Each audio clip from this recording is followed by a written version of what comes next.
Ritual atau tradisi sati adalah sebuah rangkaian dalam upacara kremasi yang memiliki asal-usul dari India. Upacara sati dilakukan setelah kematian seorang suami.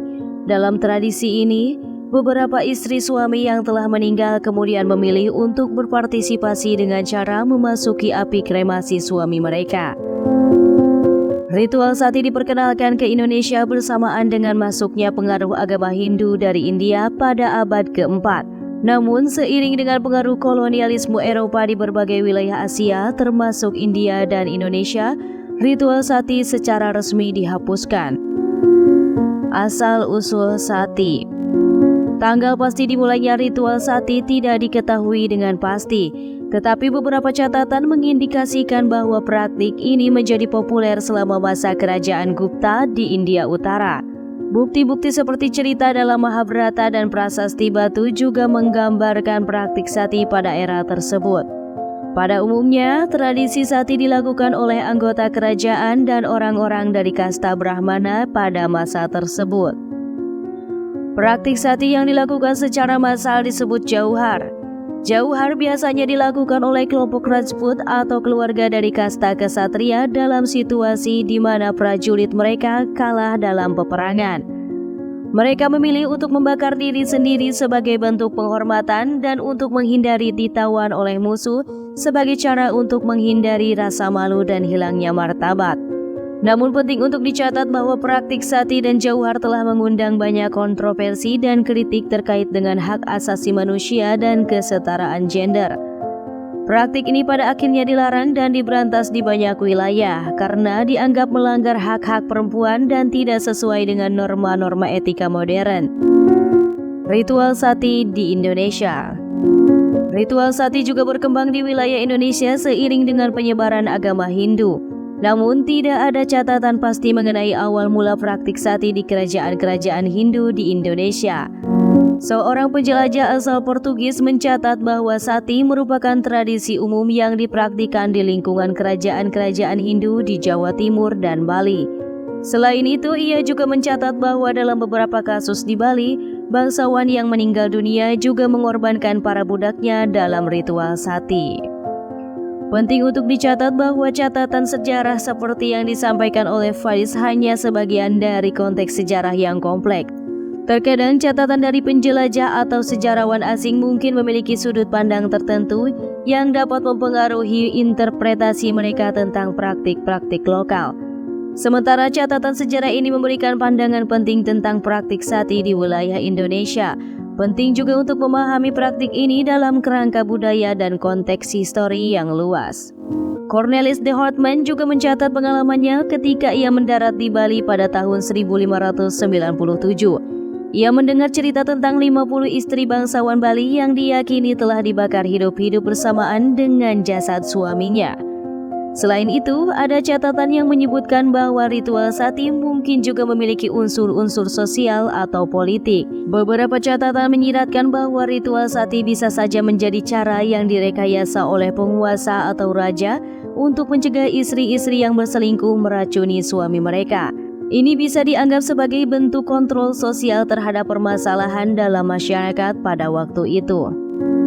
Pada tahun 1633, catatan-catatan sejarah juga menyebutkan bahwa ketika bangsa Belanda mendarat di Bali, mereka mengamati persiapan ritual sati atau kremasi yang dilakukan oleh penguasa setempat untuk permaisuri dan anak laki-lakinya.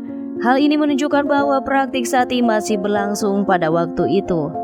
Pada tanggal 22 Desember 1847, catatan sejarah mencatat bahwa di Bali terjadi sebuah ritual sati yang melibatkan Dewa Manggais, penguasa Gianyar, bersama 3 istrinya. Ritual ini merupakan bagian dari praktik sati di mana istri-istri suami yang telah meninggal memilih untuk mengikuti suami mereka dalam kematian melalui pembakaran hidup-hidup. Namun, praktik sati secara umum telah banyak kontroversi dan kritik, terutama dalam kaitannya dengan hak-hak perempuan dan nilai-nilai kemanusiaan.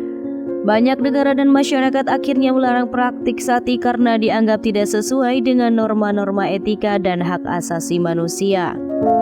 Akhir tradisi sati. Kolonialisme Eropa memiliki dampak signifikan terhadap tradisi dan budaya di wilayah-wilayah yang dikuasai oleh bangsa Eropa. Di banyak kasus, praktik-praktik lokal yang dianggap tidak sesuai dengan nilai-nilai Eropa seperti sati menjadi sorotan dan seringkali dianggap sebagai tanda ketertinggalan atau kekejaman budaya lokal oleh penjajah Eropa.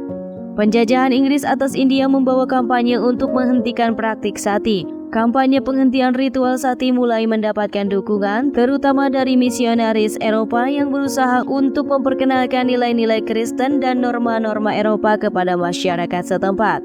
Dalam pandangan mereka, sati adalah praktik yang melanggar hak asasi manusia dan perempuan. Kampanye ini meskipun kontroversial dan dengan tantangan-tantangan dari masyarakat yang masih mempertahankan tradisi sati, akhirnya berdampak dalam mengurangi praktik ini.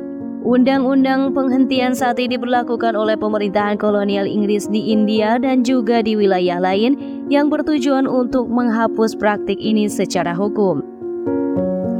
Penting untuk diingat bahwa perubahan dalam praktik budaya seperti sati adalah bagian dari proses yang kompleks dan seringkali mencerminkan benturan nilai-nilai budaya, agama, dan politik yang terjadi selama masa kolonialisme. Kerajaan Mughal memang berupaya untuk mencegah praktik sati dengan menerapkan beberapa peraturan yang bertujuan untuk melindungi para janda. Mereka memberikan dukungan finansial dan rehabilitasi bagi para janda yang ditinggalkan oleh suami mereka yang telah meninggal. Pada tahun 1829, pemerintahan kolonial Inggris di India secara resmi melarang praktik sati di Provinsi Bengal.